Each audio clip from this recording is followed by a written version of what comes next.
చెప్పాలంటే dictatorship రూలింగ్లో move అవుతుంది.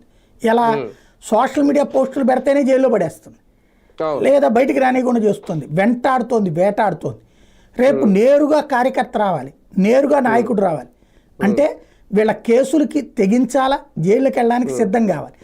ఒకప్పుడు రాజశేఖర్ రెడ్డి సీఎంగా ఉన్నప్పుడు మొదట కమ్యూనిస్టుల అండతో అధికారంలోకి వచ్చారు. వచ్చిన తర్వాత ఈ కమ్యూనిస్టులు అధికారంలోకి వచ్చిన తర్వాత కూడా తామేమి అధికారం మిత్రపక్షంగా ఉండరు, ప్రతిపక్ష పాత్రే పోషిస్తారు. అందులో బాగా పలు ఉద్యమాలు చేసేవాళ్ళు. అది ఆనాడు రాజశేఖర రెడ్డికి తలనొప్పి అయింది. దాన్ని పరిష్కరించడానికి కింద ఉన్న పోలీస్ యంత్రాంగాన్ని రాజశేఖర రెడ్డి ఎలా వాడాడు, వాళ్ళని మళ్ళీ లెగకుండా చూడమని చెప్పారు. అందుకోసం వాళ్ళు చేసిన ఎత్తుగడేంటి, ప్రభుత్వ కార్యాలయాల మీద దాడి, ప్రభుత్వ ఉద్యోగుల మీద దాడి లాంటి కేసులు పెట్టేవాళ్ళు.